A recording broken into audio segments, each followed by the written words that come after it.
हाँ, तो आज की जो क्लास है अपनी, तो उस क्लास में अपन पढ़ेंगे कि पूर्ण प्रतियोगिता बाजार में दीर्घकाल में उद्योग का पूर्ति वक्र। क्योंकि पिछली क्लास में अपन पढ़ चुके थे कि एक फर्म का पूर्ति वक्र क्या होता है और एक उद्योग का पूर्ति वक्र अल्पकाल में क्या होता है। और अब अपन इस क्लास में पढ़ेंगे दीर्घकाल में उद्योग का पूर्ति वक्र। तो देखो, एक चीज़ तो आप ये नोट करना कि आपने पढ़ा था कि अल्पकाल में जो उद्योग का पूर्ति वक्र है वो फर्मों के सीमांत लागत वक्रों का योग होता है, लेकिन दीर्घकाल में ऐसा नहीं होगा। तो आप एक लाइन तो ये नोट करो, अल्पकाल में फर्मों का अल्पकाल में उद्योग का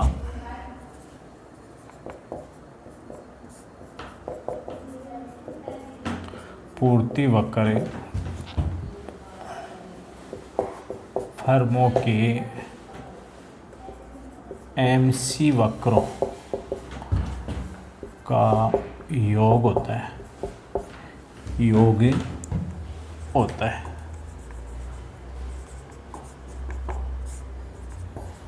लेकिन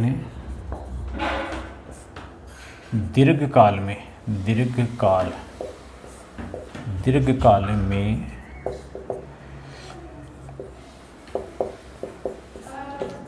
उद्योग का पूर्ति वक्र फर्मों के एमसी वक्रों का योग नहीं हो सकता, योग नहीं हो सकता। एक तो आप ये बात नोट करना कि अल्पकाल में तो उद्योग का जो पूर्ति वक्र है वो फर्मों के एमसी वक्रों का योग होता है, लेकिन दीर्घकाल में उद्योग का पूर्ति वक्र है वो फर्मों के एमसी वक्रों का योग नहीं हो सकता। क्यों नहीं हो सकता? देखो, क्योंकि दीर्घकाल में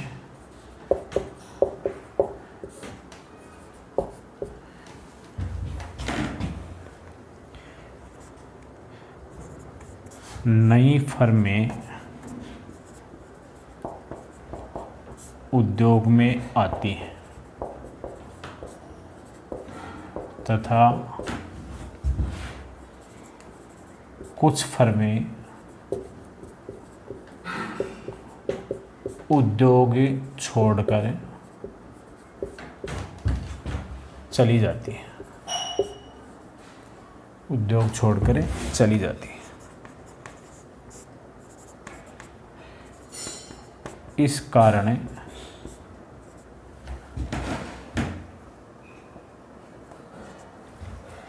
छोड़ो, आप ये नोट कर लो, आप इतना ही।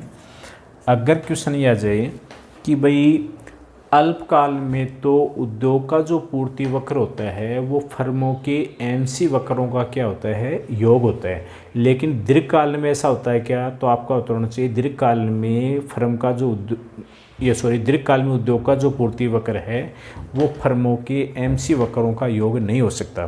क्यों नहीं हो सकता? क्योंकि दीर्घकाल में नई फर्में उद्योग में आती हैं, ठीक है ना, तथा कुछ फर्में उद्योग छोड़ करके चली जाती हैं, इसलिए इन फर्मों के सीमांत वक्रों का योग नहीं किया जा सकता। क्लियर है भाई? तो फिर दीर्घकाल में उद्योग का जो पूर्ति वक्र है वो किस बात के ऊपर डिपेंड करता है? फिर लिखो आप जी,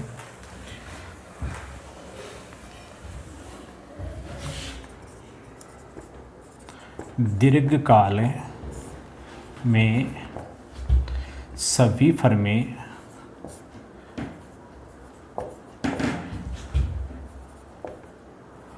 अपने संयंत्र का विस्तार करती हैं, अपने संयंत्र को बढ़ाती हैं, ज़्यादा मशीनें लगाती हैं, ज़्यादा पूंजी लगाती हैं, तो दीर्घकाल में सभी फर्में अपने संयंत्र का विस्तार करती हैं तथा नई फर्में उद्योग में आती हैं, नई फर्में भी उद्योग में आती हैं, जिससे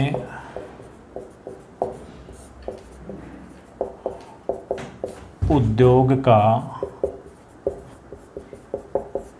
विस्तार होता है, जिससे उद्योग का विस्तार होता है। तो दीर्घकाल में देखो क्या चेंज आता है। दीर्घकाल में उद्योग में जो फर्में हैं वो भी अपने संयंत्र का विस्तार करती हैं, वो भी अपने अपने आकार को, साइज को बढ़ाती हैं, ज़्यादा मशीनें लगाती हैं, और ऐसे ही नई फर्में भी उद्योग में आती हैं। तो पुरानी फर्मों ने, जो फर्में मौजूद थी, उन्होंने भी अपना संयंत्र बढ़ा लिया, तो उत्पादन का दायरा बढ़ गया उद्योग का, और नई फर्में और आगे उद्योग के अंदर है। तो इसका मतलब हो गया कि उद्योग में पहले से ज़्यादा प्रोडक्शन होने लग गया, मतलब उद्योग का क्या हो गया, विस्तार हो गया। अब एक चीज़ यहाँ पे देखो, जब उद्योग में नई फर्में आती हैं या उद्योग का विस्तार होता है तो दो चीज़ें होती हैं। एक तो उद्योग का विस्तार होने पर उद्योग को क्या है भाई, बाह्य बचतें मिलती हैं, मतलब जैसे जैसे उद्योग की साइज़ बढ़ेगी, उद्योग का आकार बढ़ेगा, बड़ी मात्रा के अंदर प्रोडक्शन होगा, तो उसका कुछ फ़ायदे भी हैं, जिसको तो अपन कहेंगे भाई आर्थिक बचतें। कई बार क्या होता है कि उद्योग की साइज़ बढ़ने से कई नुकसान भी होते हैं, उसको अपन कहेंगे आर्थिक हानियाँ। तो देखो, जब उद्योग का विस्तार होता है तो विस्तार के जो फ़ायदे मिलते हैं, जो प्रॉफिट मिलता है विस्तार होने का, उसको तो अपन कहेंगे बाह्य बचतें। और उद्योग का विस्तार होने के साथ साथ जो नुकसान होते हैं उसको अपन कहेंगे बाह्य हानियाँ। तो आप इसको लिखो, उद्योग का विस्तार होने पर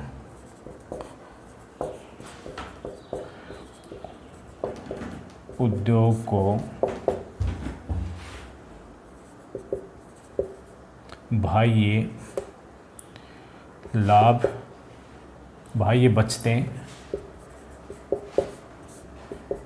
तथा बाह्य हानियाँ प्राप्त होने लगती हैं। देखो, जैसे जैसे उद्योग का विस्तार होगा, मतलब वो फर्में हैं वो भी अपनी साइज़ बढ़ा रही हैं, नई फर्में भी उद्योग में आ रही हैं, तो उद्योग का विस्तार हो रहा है दीर्घकाल में। तो दीर्घकाल में जब उद्योग का विस्तार होगा तो उद्योग को क्या है, कुछ बाह्य बचतें मिलेंगी तथा कुछ बाह्य हानियाँ भी प्राप्त होंगी। देखो, बाह्य बचतों का मतलब होता है कि उद्योग की साइज़ बढ़ने से, उद्योग का आकार बढ़ने से कुछ ऐसे प्रॉफिट मिलते हैं, उद्योग को ऐसे लाभ मिलते हैं। जैसे जैसे उद्योग का विस्तार होगा तो बहुत सारी अनुसंधान संस्थाएं खुल जाएंगी, ठीक है ना, और बहुत सारे प्रशिक्षण संस्थान खुल जाएंगे जहां पर उद्योग को प्रशिक्षित कर्मचारी मिल जाएंगे। सड़कों का विस्तार हो जाएगा, परिवहन सुविधाओं का विस्तार हो जाएगा, उद्योगों के लिए जो रॉ मटेरियल चाहिए उसकी इंडस्ट्री वहाँ पर लग जाएंगी, उद्योगों का जो अपशिष्ट बचता है उस अपशिष्ट के भी प्रोडक्ट बनने वाले उद्योग लग जाएंगे, जिससे उद्योगों को अपशिष्ट बेचने से भी उनको प्रॉफिट होगा।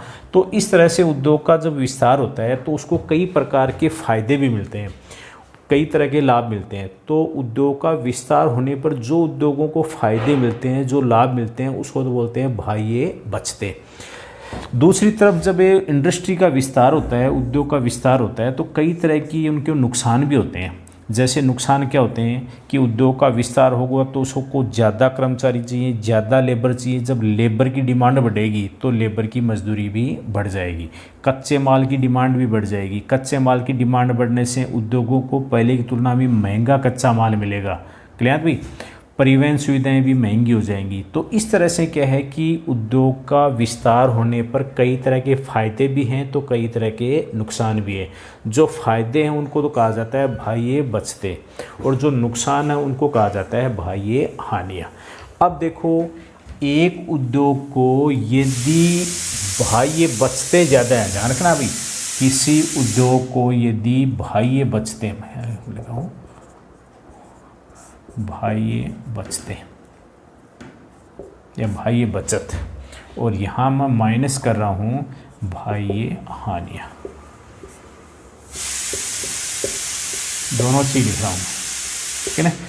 यदि किसी उद्योग को बाह्य बचत, मतलब उद्योग का विस्तार होने से प्रॉफिट तो है उसको ज़्यादा और उसको हानि है कम। क्लियर भी, यदि किसी उद्योग को उद्योग का विस्तार होने पर उसको बाह्य बचतें ज़्यादा मिलती हैं और उसकी हानियाँ क्या होती हैं, कम होती हैं। तो ऐसे उद्योग को अपन क्या कहेंगे, ऐसे उद्योग को कहेंगे अपने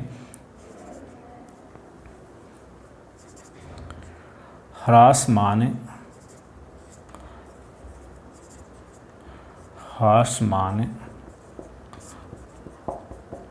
लागत उद्योग।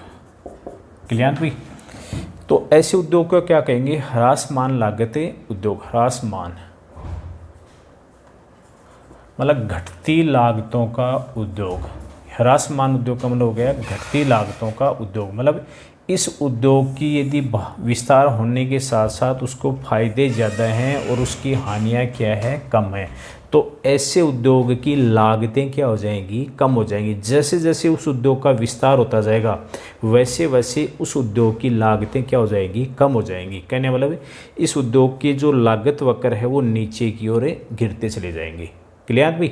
तो ह्रासमान लागत वाला उद्योग किसको कहेंगे, जिन उद्योगों की बाह्य बचतें क्या है भाई, ज़्यादा हैं, किससे भाई, बाह्य हानियों से ज़्यादा हैं, तो वो तो हो जाएगा ह्रासमान लागत उद्योग। और एक होता है भाई वर्धमान लागत उद्योग। वर्धमान लागत उद्योग। वर्धमान लागत उद्योग कौन सा होगा, मतलब ऐसा उद्योग जिसकी साइज बढ़ने पर या जिसका विस्तार होने पर उसकी लागतें बढ़ती हैं। तो वो लागतें कब बढ़ेंगी, तो ऐसे उद्योग में क्या होता है कि जो बाह्य बचतें हैं, ठीक है ना, बाह्य जो बचतें हैं वो क्या होती हैं भाई, कम होती हैं। किससे, बाह्य हानियों से। बाह्य हानियों से उसकी यदि क्या है भाई, बचतें कम हैं, तो ऐसे उद्योगों के साइज बढ़ने के साथ साथ इनकी लागतें बढ़ जाती हैं। जब इनकी लागतें बढ़ती हैं इसका मतलब इसके लागत वक्र है वो ऊपर की ओर खिसक जाएंगे, ऊपर की ओर शिफ्ट हो जाएंगे। ठीक है। और एक उद्योग होता है आपका स्थिर लागत उद्योग। स्थिर लागत उद्योग। स्थिर लागत उद्योग कौन से उद्योगों को कहेंगे, जिन उद्योगों का विस्तार होने पर जितना उसको प्रॉफिट होता है, मतलब साइज बढ़ने की जो प्रॉफिट होती है। देखो एक छोटा उद्योग होता है, जैसे जैसे वो उद्योग बढ़ेगा तो उस उद्योग को जितने फायदे हो रहे हैं उसके आकार बढ़ने से, उतनी उसको आकार बढ़ने से क्या हो जाती है, हानियाँ हो जाती है। मतलब बाह्य बचतें किसी उद्योग के लिए बाह्य हानियों के बराबर होती है। आप ये कहो बाह्य बचतें बराबर हो किसके भाई, बाह्य हानियों के। क्लियर भी? जब ये कंडीशन हो, ह्रासमान लागतें या घटती लागतें, इसको ये भी कह सकते हो घटती लागत उद्योग। तो घटती लागत वाला उद्योग तो कौन सा होगा, वो उद्योग होगा जिसकी आकार बढ़ने पर बाह्य बचतें क्या है, ज़्यादा हैं, किससे, बाह्य हानियों से। वो तो उद्योग हो गया ह्रासमान लागत उद्योग। तो इस उद्योग में तो क्या होगा, जैसे जैसे ये उद्योग अपना प्रोडक्शन बढ़ाएगा वैसे वैसे क्या होगा, इसकी लागतें कम होती चली जाएंगी, क्योंकि बाह्य बचतें ज़्यादा है। लागतें कम होने का मतलब हो गया है इसके जो लागत वक्र हैं वो उत्पादन बढ़ने के साथ साथ क्या है, नीचे की ओर गिरते चले जाएंगे, नीचे शिफ्ट होते चले जाएंगे। और ह्रासमान लागत, ये तो ह्रासमान लागत उद्योग है। वर्धमान लागत उद्योग कौन सा होगा, जिस उद्योगों की बाह्य बचतें, मतलब उद्योग का विस्तार होने पर उसको प्रॉफिट तो है कम और उद्योग का विस्तार होने पर उसको हानि है ज़्यादा। देखो बिजनेस, कई बार बिजनेस बहुत बढ़ जाता है तो उसका प्रॉफिट तो कम होता है और हानि ज़्यादा होती है। यदि ये कंडीशन हो रही है इस किसी उद्योग के पास, तो उस उद्योग की लागतें जैसे जैसे प्रोडक्शन बढ़ाएगा वैसे वैसे उसकी लागतें बढ़ती चली जाएंगी। तो ऐसे उद्योग को क्या कहेंगे भाई, वर्धमान लागत उद्योग या बढ़ती लागत का उद्योग। ठीक है ना भाई, ये घटती लागत का उद्योग हो गया, ये बढ़ती लागत का उद्योग हो गया। ऐसा भी हो सकता है कुछ ही उद्योगों के पास कि उसका आकार जैसे जैसे उद्योग का आकार बढ़ता जाएगा तो उसके फ़ायदे भी हैं, उसकी हानियाँ भी हैं। और जितने आकार बढ़ने से जितने उसके फ़ायदे हो रही हैं, जितनी उसकी बचतें हैं, उतने उसकी क्या है, हानियाँ हो जाती हैं। तो ऐसे उद्योग में क्या होता है कि उसकी लागतें, चाहे वो कितना ही प्रोडक्शन करे, उसकी लागतें न बढ़ती हैं न घटती हैं। ठीक है ना। तो ऐसे उद्योगों को अपन क्या कहेंगे, स्थिर लागतें उद्योग। अब देखो, कहने का मतलब हो गया कि दीर्घकाल में 3 तरह के उद्योग हो जाते हैं। दीर्घकाल में उद्योगों का विस्तार होता है, नई फर्में उद्योग में आती हैं, पुरानी जो फर्में हैं वो भी अपने आकार को बढ़ाती हैं। तो इस तरह से विस्तार होने पर क्या है, उद्योगों को कुछ बाह्य बचतें और बाह्य हानियाँ प्राप्त होती हैं। यदि बाह्य बचतें बाह्य हानियों से ज़्यादा है, मतलब प्रॉफिट ज़्यादा है, तो ऐसे उद्योगों की लागतें क्या होती हैं, उत्पादन बढ़ने के साथ साथ घटती हैं। और लागतें जब घटती हैं तो ऐसे उद्योगों को अपन क्या कहेंगे, घटती लागत के उद्योग या ह्रासमान लागत के उद्योग। ठीक है ना भाई। या फिर कुछ उद्योग ऐसे हैं कि उनकी साइज बढ़ने पर, उनकी आकार बढ़ने पर उनकी जो प्रॉफिट हो रहे हैं वो तो हैं कम, और आकार बढ़ने से या उत्पादन बढ़ाने के साथ साथ उनकी हानियां हैं वो ज़्यादा है। तो ऐसे उद्योगों को अपन क्या कहेंगे, वर्धमान लागत उद्योग। तो बढ़ती लागत के उद्योग का मतलब हो गया कि उत्पादन बढ़ने पर उन उद्योगों की लागतें बढ़ती हैं, मतलब इनके लागत वक्र ऊपर की ओर शिफ्ट होंगे। और स्थिर लागत उद्योग का मतलब हो गया कि इन उद्योगों की आकार बढ़ने पर इनको जितने फ़ायदे होते हैं उतने इनके नुकसान हैं, तो इनकी फ़ायदे और नुकसान बराबर हैं। तो ऐसे उद्योग कितना ही उत्पादन करो, इनकी उत्पादन लागतों में कोई चेंज नहीं आता। तो ऐसे उद्योगों को क्या कहा जाता है, स्थिर लागत है उद्योग। अब प्रश्न इस पे ये आता है कि इनका जो पूर्ति वक्र है, वो पूर्ति वक्र का जो आकार है वो किस पे डिपेंड करेगा। तो पूर्ति वक्र का आकार इस पे डिपेंड करेगा कि वो उद्योग कैसा है, घटती लागत का उद्योग है या बढ़ती लागत का उद्योग है या फिर स्थिर लागत का उद्योग है। तो इस लाइन को आप नोट करो।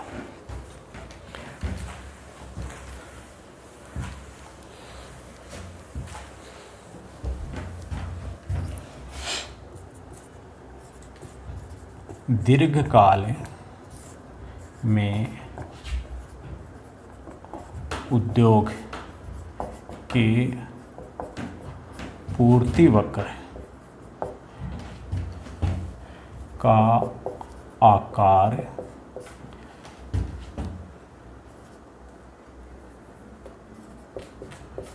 इस बात पर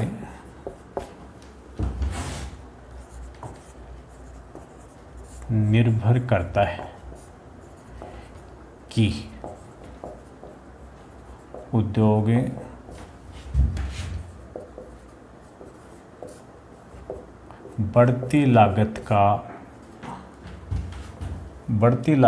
उद्योग बढ़ती लागत वाला है या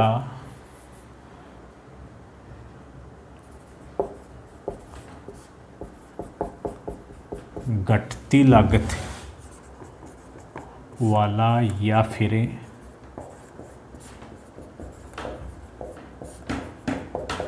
स्थिर लागत वाला उद्योग है। तो ये लाइन आप नोट करना आप कि दीर्घकाल में उद्योग का पूर्ति वक्र का जो आकार है, उसकी जो साइज है या उसका जो पूर्ति वक्र है, उसकी साइज किस बात पे डिपेंड करेगी, ये इस बात पर निर्भर करती है कि साहब ये उद्योग है वो किस तरह का उद्योग है, बढ़ती लागत वाला उद्योग है या फिर वो घटती लागत वाला उद्योग है या फिर वो स्थिर लागत वाला उद्योग है। ये क्वेश्चन है वो 2018 की फर्स्ट ग्रेड की एग्ज़ाम के अंदर भी पूछा गया था कि उद्योग पूर्ण प्रतियोगिता बाजार में उद्योग के दीर्घकालीन पूर्ति वक्र का आकार कैसा होता है। तो इसमें एक ऑप्शन था कि साहब ऊपर की ओर बढ़ता हुआ, दूसरा ऑप्शन था नीचे की ओर घटता हुआ, एक ऑप्शन था भाई क्षैतिज होता है, और एक ऑप्शन था उसकी लागतों पे डिपेंड करता है कि भाई वो बढ़ती लागत है या घटती लागत है या स्थिर लागत है। तो इसमें सही उत्तर कौन सा होगा कि उसकी लागतों के ऊपर डिपेंड करेगा। अब अपन तीनों तरह के इसके डायग्राम बनाएंगे कि भाई अगर एक कोई उद्योग बढ़ती लागत वाला हो तो उसका पूर्ति वक्र कैसा होगा, यदि स्थिर लागत वाला हो तो उसका पूर्ति वक्र कैसा होगा, और घटती लागत वाला हो तो उसका पूर्ति वक्र कैसा होगा। तो तीनों लागत वाले उद्योगों का अपन क्या बनाएंगे, अलग अलग डायग्राम बनाएंगे ताकि वो आपके याद रह जाए।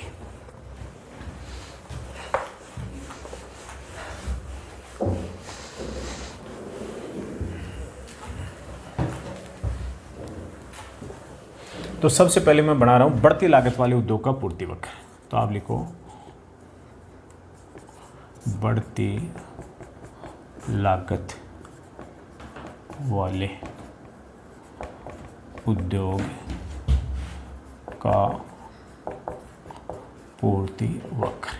तो बढ़ती लागत वाले उद्योग का पूर्ति वक्र मतलब ऐसा उद्योग जो बढ़ती लागतों के अंतर्गत क्या कर रहा है, उत्पादन कर रहा है।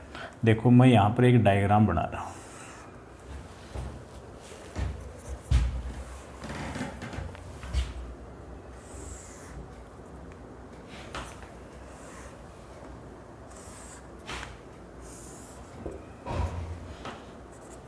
यहाँ पर तो मैं एक फर्म दिखा रहा हूँ। यहाँ तो फर्म की क्या है भाई, आगम व लागत को लेते हैं अपने।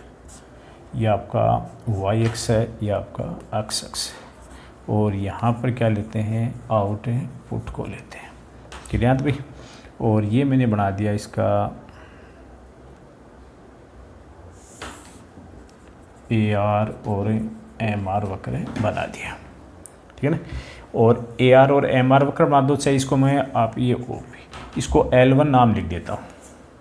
ये फर्म का मांग वक्र ये है, AR और MR वक्र ये है। इसको शॉर्ट में मैंने क्या नाम दे दिया इसका L1। तो ये PL1 इस फर्म का क्या है भाई, एक मांग वक्र है। इसका मतलब AR और MR वक्र है। और ये मैंने क्या दिखाई भाई, फर्म की LMC दिखाई, ये LMC मार्जिनल कॉस्ट वक्र दिखाई। और ये इसकी मैंने क्या दिखाई, क्वांटिटी दिखा दी। और दीर्घकाल में आपको पता है भाई, दीर्घकाल में फर्में क्या है, सामान्य लाभ ही प्राप्त करती हैं। दीर्घकाल है तो दीर्घकाल में पूर्ण प्रतियोगी बाजार की फर्मों को केवल सामान्य लाभ ही प्राप्त होता है। ये इसका साम्य बिंदु है, ये इसका LAC बिंदु है। क्लियर थी बात। यहाँ पर मैं बना रहा हूँ उद्योग का पूर्ति वक्र। देखो ये मैं लिख रहा हूँ उद्योग, ये आउटपुट, और यहाँ पर मैं क्या दिखा रहा हूँ भाई, कीमत दिखा रहा हूँ। क्लियर बात। मैंने बताया था भाई, अल्पकाल में अपने पढ़ा था कि अल्पकाल में उद्योग का जो पूर्ति वक्र है वो मैंने ये बना दिया। अल्पकाल में उद्योग का पूर्ति वक्र ये बना दिया SRS, मतलब शॉर्ट रन सप्लाई वक्र है। SRS का मतलब हो गया शॉर्ट रन सप्लाई वक्र, मतलब अल्पकाल का फर्म का पूर्ति वक्र है। क्लियर है भाई। और ये देखो कीमत है, तो इसका मतलब ये हो गया, ये मैं बना रहा हूँ, देखो ये फर्म की कीमत होगी, ये मैंने इसका बना दिया कि मांग वक्र है। ये उद्योग का DD उद्योग का मांग वक्र है। ध्यान देवा मेरी बात को। ये उद्योग का अल्पकालीन पूर्ति वक्र है, ये उद्योग की क्या है भाई, मांग वक्र है। और ये आपको बताया था कि जहाँ पर उद्योग की मांग और पूर्ति एक दूसरे को काटती हैं, ये इसी बिंदु पर काट रही हैं। इसको आप कोई भी नाम दे दो, चाहे E दे दो, चाहे कोई भी नाम दे दो। इसको मैंने जैसे नाम दे दिया R, इस R बिंदु की या A नाम दे देता हूँ मैंने, ये A, ये A क्या है, A बिंदु पर उद्योग की मांग और पूर्ति एक दूसरे को काटती हैं। और जहाँ जो कीमत का निर्धारण होता है, OP कीमत का निर्धारण है, ये फर्में इस कीमत को क्या करती हैं, स्वीकार करती हैं। क्लियर थी बात। अब देखो ये मान लेते हैं कि इस उद्योग में ये उद्योग जिस वस्तु का प्रोडक्शन कर रहा है, मार्केट में उस वस्तु की डिमांडें बढ़ जाती है। क्लियर भाई। तो मार्केट में उस वस्तु की डिमांड बढ़ जाती है, और वो डिमांड बढ़ करके क्या जाती है, ये हो जाती है, ये उसकी डिमांड बढ़ गई D, और इसको मैं D1 नाम देता हूँ। मतलब ये उद्योग जिस वस्तु का प्रोडक्शन कर रहे हैं, मार्केट में उस वस्तु की कीमतें बढ़ जाती है, और ये कीमत बढ़ करके कितनी हो जाती है, इतनी हो जाती है। तो इसका उद्योग का नया जो साम्य होगा वो B पर होगा। कहने का मतलब वस्तु की जो नई कीमत हो जाएगी, वो नई कीमत साहब ये हो जाएगी, ये OP1 नई कीमत होगी। जहाँ पर उद्योग का मांग वक्र पूर्ति वक्र को काटता है, तो मांग बढ़ गई तो मांग वक्र दाहिनी ओर शिफ्ट हो गया, और पूर्ति वक्र को यहाँ B बिंदु पर काटता है। क्लियर भी। तो मार्केट में वस्तु की जो नई कीमत हो गई, वो साहब नई कीमत है ये तय हो गई। इसका मतलब ये देखो नया बढ़ गया आपका, इस फर्म का नया L2। क्लियर भी। ये फर्म का नया मांग वक्र हो गया। ये P1 नाम दे देता हूँ मैं इसको नाम दे दिया मैंने P2। ये P2 कर देता हूँ, ये P1 हो गया। देखो जब मांग और पूर्ति वक्र उद्योग का यहाँ पे था तो वस्तु की कीमतें ये थी, तो फर्म का AR और MR वक्र ये हो गया। जब मांग बढ़ गई, उद्योग वस्तु की मांग बढ़ गई उद्योग के लिए, तो साहब मांग वक्र क्या है, दाहिनी ओर शिफ्ट हो गया। और दाहिनी ओर शिफ्ट होने से ये जो मांग वक्र है ये पूर्ति वक्र को यहाँ B बिंदु के ऊपर काट रहा है। तो B बिंदु पर काट रहा है तो इसका मतलब ही कीमतें बढ़ गई। मांग बढ़ने से कीमतें बढ़ गई क्योंकि सप्लाई वही है और वस्तु की डिमांड बढ़ गई, डिमांड बढ़ने से वस्तु की कीमतें बढ़ गई। क्लियर भी। अब ये फर्म के लिए AR और MR वक्र ये हो गया। अब ये हो गया तो इसका मतलब देखो ये जो MC वक्र है वो MC वक्र MR वक्र को जहाँ से काटता है वही उद्योग का फर्म का क्या होता है भाई, साम्य बिंदु। अब फर्म का जो साम्य बिंदु है, पहले E1 साम्य बिंदु था, ये साम्य बिंदु अब क्या हो गया E2, क्योंकि देखो मार्जिनल कॉस्ट MR, फर्म का MR और AR वक्र ये हो गया है तो ये यहाँ से काट रहा है, इसका मतलब साम्य बिंदु ये हो गया। अब इसका मतलब हो गया कि कीमत बढ़ने पर उद्योग का प्रॉफिट बढ़ गया। पहले उद्योग देखो सामान्य लाभ ही प्राप्त कर रही थी। अब अल्पकाल में जैसे ही कीमतें बढ़ती हैं तो अल्पकाल में नई फर्में तो मार्केट के अंदर आती नहीं है, तो साहब फर्मों को प्रॉफिट हो गया। और इस प्रॉफिट से क्या है कि फर्मों का जो प्रॉफिट बढ़ गया, तो प्रॉफिट बढ़ करके देखो मैं अल्पकालीन भी बना देता हूँ, एक मिनट यहाँ मैं फर्म का एक ये वक्र और बना देता हूँ। ये मैंने बना दिया एक अल्पकालीन, देखो ये SAC वक्र भी बना रहा हूँ, ठीक है भाई। और ये एक ऐसे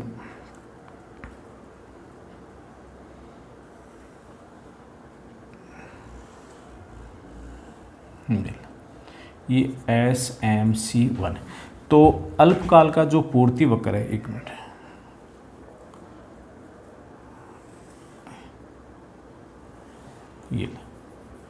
ये SMC हो गया। अल्पकाल का जो सीमांत लागत वक्र है वो उसको यहाँ से काट रहा है, यहाँ से काट रहा है। इसका मतलब हो गया है कि फर्म की जो औसत आय है, देखो यहाँ से काट रहा है, इसका मतलब प्रोडक्शन अल्पकाल में ये होगा ना, ये प्रोडक्शन होगा अल्पकाल के अंदर, ठीक है ना। इतना मतलब फर्में अपना प्रोडक्शन बढ़ा देंगी, क्यों, क्योंकि फर्मों को क्या हो रहा है, लाभ हो रहा है भाई। उसको देखो उसकी प्रति इकाई आय तो है इतनी और उनकी प्रति इकाई लागत देखो अल्पकाल में इतनी हो जाएगी, मतलब लागत तो कम है, इनकम ज़्यादा है, तो फर्मों को प्रॉफिट हुआ। जब फर्मों को प्रॉफिट होगा तो नई फर्में मार्केट के अंदर आएंगी, और नई फर्में जब मार्केट में आएंगी तो फर्म का जो LMC वक्र है वो यहाँ आएगा। क्लियर भी। और नई फर्में मार्केट में आएंगी तो साहब क्या होगा कि लागतें बढ़ जाएंगी, और जब लागतें बढ़ती हैं तो ये जो लागत वक्र यहाँ थी वो लागत वक्र क्या हो जाएगी भाई, ऊपर की ओर ऐसे शिफ्ट हो जाएगी, और ये हो जाएगा आपका नया LAC वक्र, नया LAC वक्र हो जाएगा। आप ध्यान देना, देखो ये यहाँ से काट रहा है तो नया सामने इस E2 के ऊपर हो गया और ये प्रोडक्शन है बढ़ गया। कहने का मतलब दोबारा सुन लो आप, इस डायग्राम को मैं दोबारा बनाता हूँ एक बार, थोड़ा सा कन्फ्यूज हो गया यहाँ पर। देखो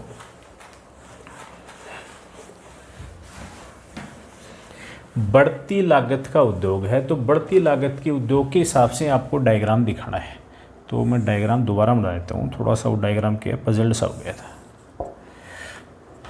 एक तो आप ये दिखाना, देखो ये AR L2 दिखा दो, L1 दिखा दे इसको, ये वस्तु की कीमत P1 अपने दिखा दी, ये वस्तु का मार्जिनल कॉस्ट अपने दिखा दिया, MC वक्र दिखा दिया, दीर्घकाल इसलिए अपने L दिखा दिया।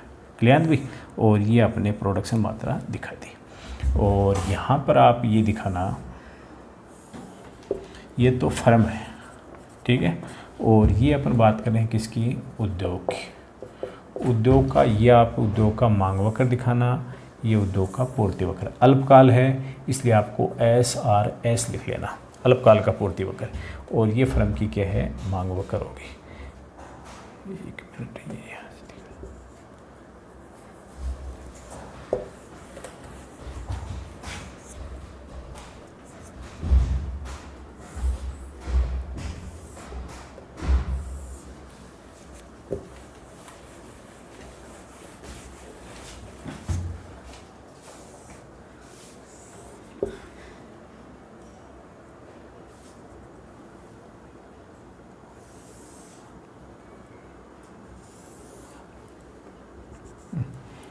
ये अल्पकाल का पूर्ति वक्र है और ये फर्म का क्या हो गया भाई, मांग वक्र हो गया।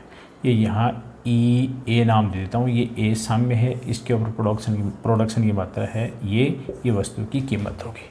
देखो ये उद्योग का मांग वक्र है, भाई उद्योग जिस वस्तु का प्रोडक्शन कर रहा है उस प्रोडक्शन की जो मांग है वो ये मांग वक्र दिखा रही है, और उद्योग में इस वस्तु की जो सप्लाई हो रही है उस सप्लाई का पूर्ति वक्र है ये। और आपको पता है भाई पूर्ण प्रतियोगिता बाजार में वस्तु की कीमत का निर्धारण उद्योग करता है, तो उद्योग की मांग और पूर्ति से वस्तु की कीमत कौन सी हुई, ओपी निर्धारित हुई। क्लियर भी। और ये कीमत इस फर्म ने क्या कर ली, स्वीकार कर ली। इस उद्योग में जितनी फर्में हैं उन फर्मों के लिए OP1 कीमत क्या है, दी हुई होती है। यहाँ पर मैं दिखा रहा हूँ आगम व लागत को दिखा रहा हूँ। क्लियर भी। और यहाँ मैंने दिखाई है वस्तु की, ये उद्योग की क्या हो गई भाई, कीमत हो गई, और ये उद्योग के लिए आउटपुट हो गया, और ये इस फर्म के लिए आउटपुट हो गया। क्लियर भी। और ये मैं बना देता हूँ यहाँ पर फर्म का LAC वक्र, और इस फर्म को इस E1 के ऊपर क्या है भाई, सामान्य लाभ ही प्राप्त हो रहे हैं। ये मान लेते हैं कि जितनी फर्में हैं, ये सिर्फ एक फर्म की बात नहीं है, उस उद्योग की जो फर्में हैं उन फर्मों का जो लागत वक्र है, उसका जो आगम वक्र है वो इस तरह का है, और ये उद्योग की मांग और पूर्ति है। अब देखो ये उद्योग जिस वस्तु का प्रोडक्शन कर रहा है उस प्रोडक्शन की मांग मार्केट के अंदर बढ़ जाए, तो ये मैंने उसकी मांग को बढ़ा दिया, तो इसका मांग वक्र क्या आ गया भाई, मांग बढ़ने से दाईं ओर शिफ्ट हो गया।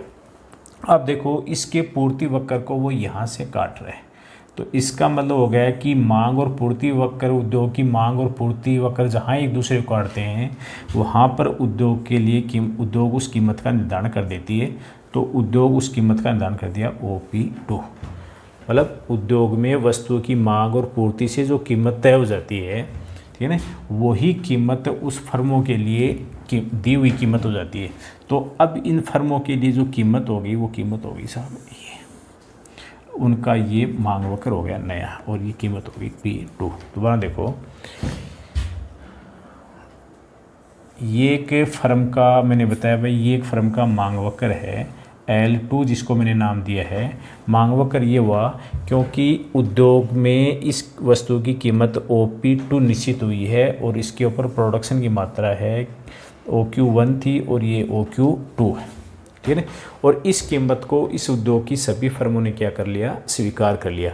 अब देखो इन फर्मों को जैसे ही मांग बढ़ी है तो मांग बढ़ने से इसकी कीमतें बढ़ गई, और कीमतें बढ़ने से ध्यान रखा भाई इस उद्योग में जो फर्में अल्पकाल में सामान्य लाभ पर थी, तो जैसे ही कीमत बढ़ी सभी फर्मों को क्या हो गया भाई, अतिरिक्त लाभ मिला, मतलब अधिसामान्य लाभ मिला, और इस अधिसामान्य लाभ से आकर्षित होकर के नई फर्में मार्केट के अंदर आती हैं, वो प्रोडक्शन शुरू करती हैं।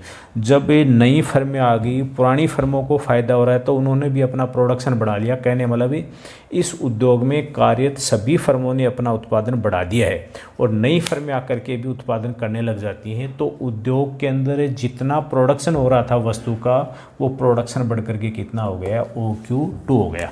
तो अब जो नया प्रोडक्शन है वो क्या है, इसको अपन यहाँ से दिखा दो आप, नया प्रोडक्शन कितना हो गया, OQ2 हो गया। अब नया प्रोडक्शन होने से क्या है कि जो फर्में आई हैं, पुरानी फर्मों ने अपना उत्पादन बढ़ाया है, तो ऐसा करने से इनको जो बाह्य बचतें मिल रही थी वो तो कम मिली, और आकार बढ़ने से उनकी जो हानियाँ हैं वो ज़्यादा हुई, और इस वजह से क्या हो गया कि ये जो लागत वक्र है वो लागत वक्र ऊपर की ओर खिसक गया। कहने का मतलब है जब बढ़ती लागत का उद्योग होता है तो बढ़ती लागत के उद्योग में बाह्य हानियाँ तो क्या होती हैं भाई, ज़्यादा होती हैं, और उसको उत्पादन बढ़ने से लाभ क्या होते हैं, कम होते हैं। तो इसलिए इस उद्योग का जो लागत वक्र है, पहले वाला LAC था, वो बढ़ करके क्या हो गया, अब आपका LAC2 हो गया। और ये जैसे आप अल्पकाल के दिखाना चाहो तो आप अल्पकाल का भी दिखा सकते हो, जैसे SAC1 था, इसके अंदर क्या हो जाएगा, ये आपका SAC2 हो जाएगा। क्लियर बात। अब जब ऐसा हुआ तो इसका प्रोडक्शन बढ़ गया, तो प्रोडक्शन बढ़ने का मतलब ये हो गया कि अब जो सप्लाई वक्र है वो सप्लाई वक्र क्या हो जाएगा, फिर सप्लाई वक्र भी क्या होगा, बाईं ओर खिसक जाएगा। तो ये सप्लाई वक्र बाईं ओर खिसक गया, क्योंकि नई फर्म आ गई, पुरानी फर्मों ने भी अपना प्रोडक्शन बढ़ा लिया है। तो इन सब की वजह से क्या हो गया कि इस उद्योग की में वस्तु की जो सप्लाई थी, सप्लाई वक्र SRS अल्पकाल का था, और ये साहब SRS अल्पकाल का बढ़ गया। सप्लाई बढ़ने से इस सप्लाई का जो नया सप्लाई वक्र है वो मांग वक्र को B बिंदु के ऊपर, इधर से A और इसको नाम दे देता हूँ, कोई भी R नाम दे देता हूँ, इसको B बिंदु पर काटता है। क्लियर बात? तो B बिंदु पर काटता है। तो अब साहब जो नई कीमत मार्केट के अंदर जो तय होगी, वो नई कीमत मार्केट के अंदर क्या हो जाएगी, ये तय हो जाएगी। ये देखो, ये नई कीमत तय हो गई।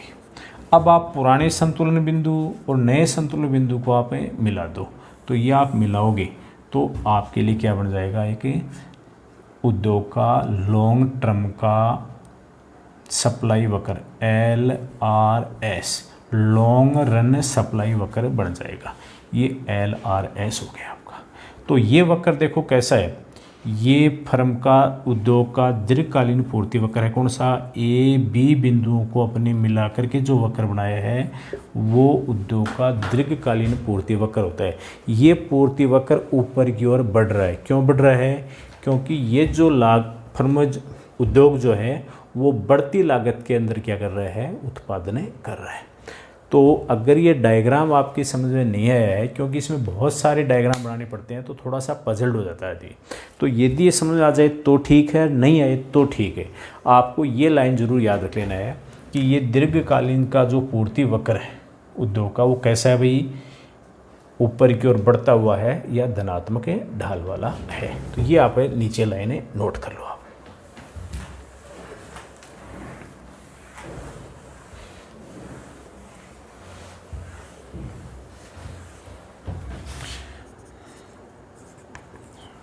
बढ़ती लागत वाले उद्योग का दीर्घकालीन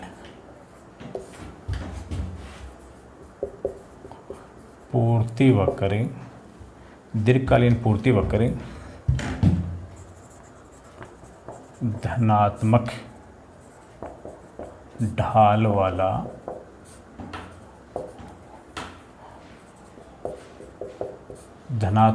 होता है। ठीक है, ये लाइन आपकी जरूर याद रहनी चाहिए, क्योंकि जो LRS था अपने डायग्राम में, वो LRS ही क्या था, उद्योग का दीर्घकालीन पूर्ति वक्र था। तो बढ़ती लागत वाले उद्योग का दीर्घकालीन पूर्ति वक्र कैसा होगा, धनात्मक ढाल वाला होता है, मतलब ऊपर की ओर बढ़ता हुआ, ऊपर की ओर बढ़ता हुआ। अब अपन बात करेंगे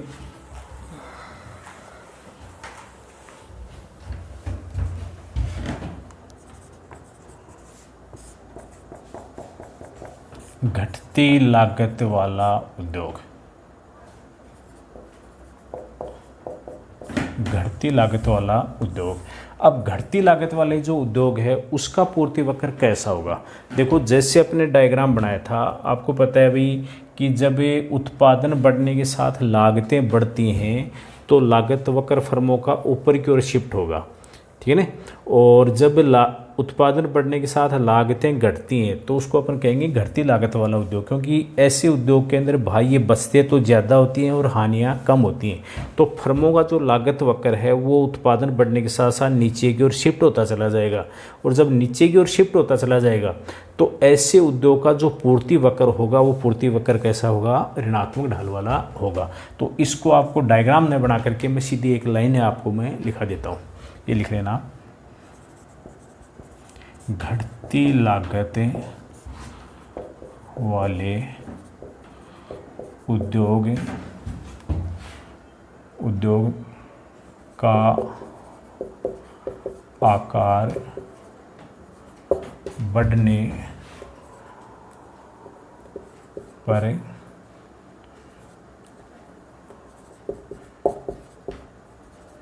इस उद्योग की सभी फर्मों की लागत वक्र उत्पादन बढ़ने के साथ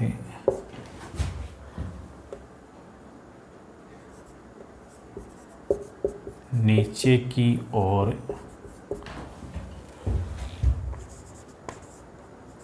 खिसकते हैं, नीचे की ओर खिसकते हैं। इसलिए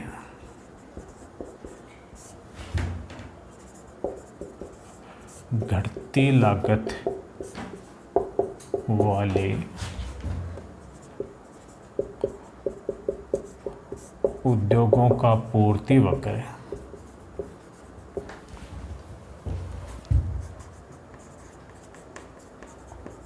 ऋणात्मक ढाल वाला या नीचे की ओर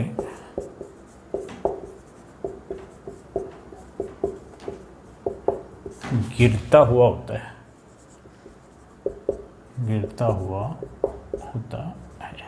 ये लाइन आप नोट कर लेना। एक और बच गया आपका स्थिर लागत वाला उद्योग, उसको भी आप लिख लो।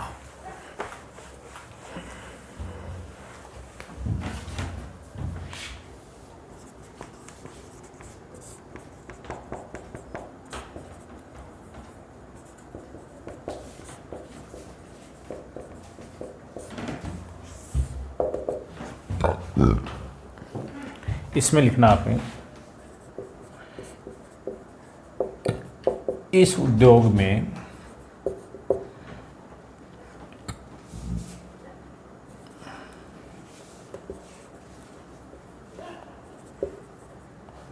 उद्योग का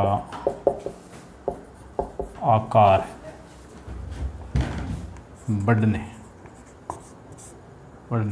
अर्थात अधिक उत्पादन करने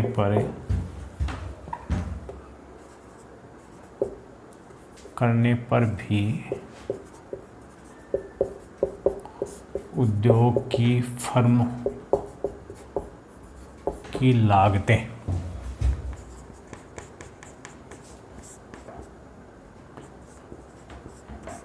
स्थिर रहती है। इसलिए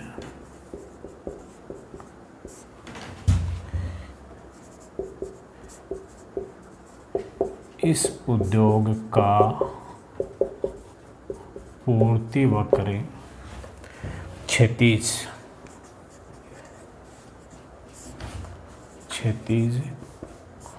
होता है, मतलब एक सीधी रेखा में एक क्षैतिज होता है। तो ये लाइन इसके आप नोट कर लो। अगर आप इसके और इसका चाहो कि भाई डायग्राम भी दिखाओ तो मैं दोनों का डायग्राम भी आपको बना देता हूँ।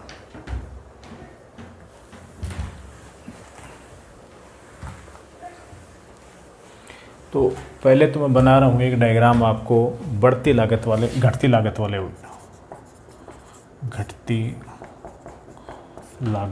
वाला उद्योग, उसका डायग्राम आप ऐसे दिखा देना। ये तो आप फर्म के लिए दिखाना और इधर मैं दिखा देता हूँ उद्योग के लिए।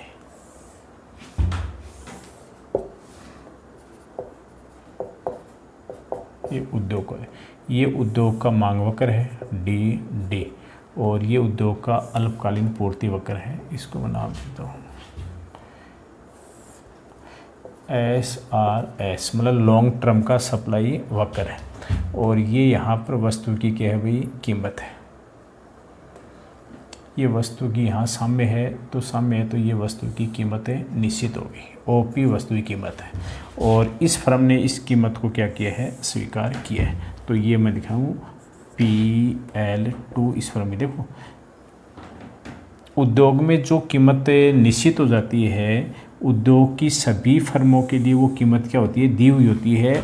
फर्म में उस कीमत में कोई चेंज नहीं कर सकती। तो ये फर्म का AR और MR वक्र है और ये फर्म का क्या बना दिया मैंने LMC वक्र बना दिया और ये यहाँ से काट रहा है और ये मैंने इसका बना दिया है कि LAC वक्र बना दिया, LAC वक्र। ये फर्म का साम्य बिंदु है और ये साम्य उत्पादन मात्रा है, इसको Q1 नाम दे दिया। और ये उद्योग की उत्पादन मात्रा, इसको मैंने Q1 नाम दे दिया। क्लियर यहाँ तक? अब देखो, इस उद्योग की मांग बढ़ती है और मांग बढ़ती है तो ये मांग वक्र क्या हो गया भाई, D1 ये मतलब ये उद्योग जिस वस्तु का प्रोडक्शन कर रहा है मार्केट में, उस वस्तु की मांगें बढ़ गई और इस वस्तु की मांग बढ़ने से देखो कीमत रेखा ये हो जाती है, इसकी कीमत बढ़ करके क्या हो जाती है, ये हो जाती है। अब देखो जब कीमत बढ़ती है, ध्यान ना आप मेरी बात को, कीमत बढ़ती है तो कीमत बढ़ने से नई फर्में मार्केट के अंदर आती हैं और नई फर्में मार्केट के अंदर आती हैं और ये घटती लागत वाला उद्योग है। कहने मतलब जितने ज़्यादा प्रोडक्शन करेंगी उन फर्मों की लागतें उतनी ही कम हो जाएंगी। तो पुरानी जो फर्में हैं वो भी अपना प्रोडक्शन बढ़ा देंगी और नई फर्में आ रही हैं वो भी बड़ी मात्रा में उत्पादन करेंगी, जिससे उद्योग का जो सप्लाई है वस्तु की वो सप्लाई बढ़ जाएगी और ये सप्लाई वक्र खिसक करके यहाँ आ जाएगा। एक मिनट, और ये सप्लाई वक्र साहब खिसक करके ये आ गए, ये सप्लाई वक्र हो गया। नया सप्लाई वक्र, ये इसको आप नाम दे दो SRS1 आ गया। और ये सप्लाई वक्र है वो इस मांग वक्र को यहाँ से काट रहे हैं। पहले वाला देखो ये था और ये इसको यहाँ से काट रहे हैं। इसको आप कोई भी नाम दे दो, जैसे इसको A दे दो आप, ये इसको A दे दो और इसको B दे दो, तो इसको आप C नाम दे दो। यहाँ पे काट रहे हैं तो वस्तु की जो नई कीमत होगी वो नई कीमत साहब ये होगी। अब इस कीमत के ऊपर उस मार्केट की सभी फर्में क्या करेंगी, इसको स्वीकार करेंगी। तो नई फर्मों के लिए साहब कीमत रेखा पे ये हो जाएगी। और ये जो सप्लाई वक्र है ये सारे के सारे ही सप्लाई वक्र, देखो ये LMC वक्र हो गया ना यहाँ पे, ये देखो ये जो वक्र है प्रोडक्शन देखो इतना ही है और ये प्रोडक्शन है, एक मिनट है, ये लागत वक्र उसको नीचे खिसकाना आप, तो ये इसका लागत वक्र नीचे खिसका होगा तो ये तो हो गया इसका आपको नया LMC1 हो गया, ठीक है ना। और ये वक्र है इसको यहाँ से काट रहा है तो ये प्रोडक्शन बढ़ गया है। जैसे ये देखो प्रोडक्शन यहाँ पे बढ़ा है ना, Q2 हुआ है तो इसका प्रोडक्शन बढ़ करके क्या हो गया, Q2 हो गया है। देखो ये नया LMC वक्र है और ये जो LAC वक्र है ये भी नीचे की ओर शिफ्ट हो जाएगा। तो ये आप बनाना LAC वक्र बनाना है। देखो ये LAC वक्र बना रहा हूँ यहाँ से, ये LAC वक्र, ये भी नीचे की ओर शिफ्ट हो गया, ये LAC फर्स्ट हो गया। कहने का मतलब दोबारा सुना आप, ये पूरे की पूरी जो लागत वक्र है वो नीचे की ओर खिसक जाएंगी क्योंकि घटती लागत वाला उद्योग है और घटती लागत वाले उद्योग में जितना ज़्यादा प्रोडक्शन करेंगे लागतें उतनी ही घटेंगी और लागतें घटेंगी तो ये जो लागत वक्र थे वो लागत वक्र नीचे की ओर शिफ्ट हो जाएंगे और नीचे की ओर शिफ्ट होने से देखो वस्तुओं की कीमतें गिरती हैं। अब जो देखो संतुलन, देखो पहले वाला संतुलन ये था, नया संतुलन ये था, इन दोनों संतुलन बिंदुओं को अपन मिला देंगे तो ये आपका एक दीर्घकालीन पूर्ति वक्र बन गया LRS, ये LRS। देखो इस दीर्घकालीन पूर्ति वक्र का जो आकार है वो कैसा है भाई, नीचे की ओर गिर रहा है ये। तो घटती लागत वाले उद्योग का जो पूर्ति वक्र होता है वो कैसा होता है, नीचे की ओर घटता हुआ होता है। तो इस तरह का आप डायग्राम, यदि डायग्राम आपके याद नहीं रहे तो भी मैंने आपको ऊपर लिखवा दिया, वो बातें आप याद कर लेना, आपका क्वेश्चन है सही हो जाएगा। और यदि आप इस तरह से डायग्राम याद रख सकते हो तो इस डायग्राम को याद रख लेना। अब एक मैंने बताया था आपको स्थिर लागत वाला उद्योग है, उसका भी आप डायग्राम बनाना चाहो तो आप बना सकते हो। स्थिर लागत वाला उद्योग, स्थिर लागत वाले उद्योग के पूर्ति वक्र का भी मैं डायग्राम बना रहा हूँ। यहाँ पे दिखाना आप आगम व लागत को दिखाना, ये आपका हो गया आउटपुट, ये एक्स एक्स है, ये आपका वाई एक्स है। और ये दिखाना आप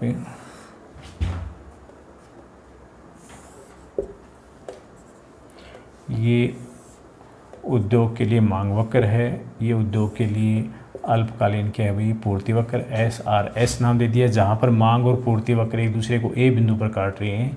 ये उद्योग में वस्तु की कीमत का निर्धारण हो गया। ओपी वस्तु की कीमत है और इस कीमत के अनुसार ही फर्म अपनी AR, ये फर्म का AR वक्र, ये इसको अपने नाम दे दीजिए, आप L1 नाम दे दिया, ठीक है।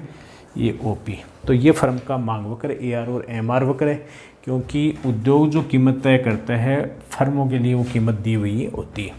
और ये फर्म का अपना दो LMC वक्र, मार्जिनल कॉस्ट जहाँ MR और AR वक्र को काटता है वो फर्म की उत्पादन मात्रा होगी। और ये फर्म का क्या हो गया, LAC वक्र है। क्लियर भाई। अब देखो इस फर्म की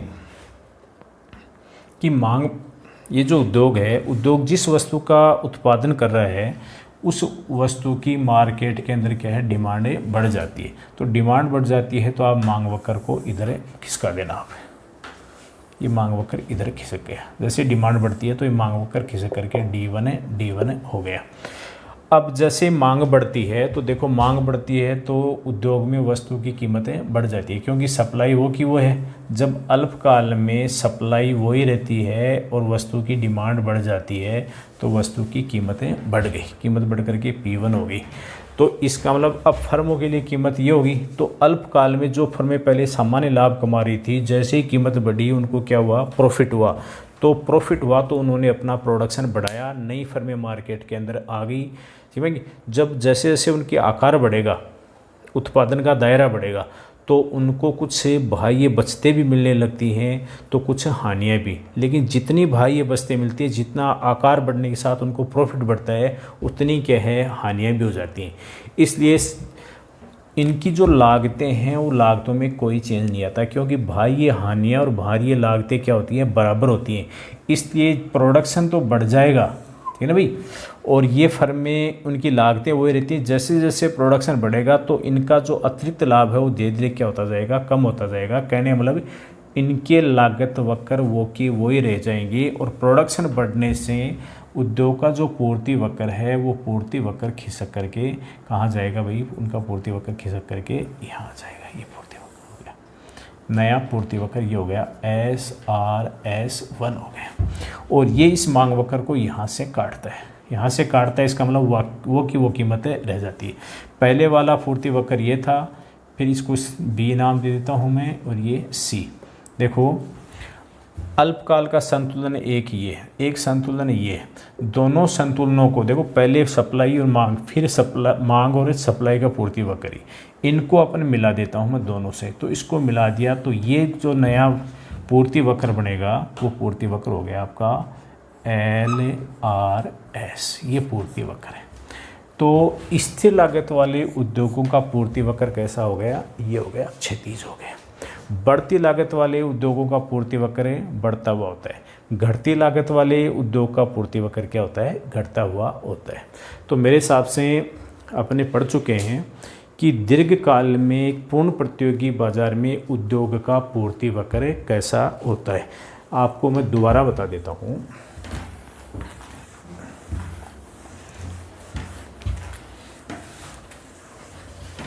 आप तो इतनी बातें याद रख लेना कि प्रश्न आता है दीर्घकाल में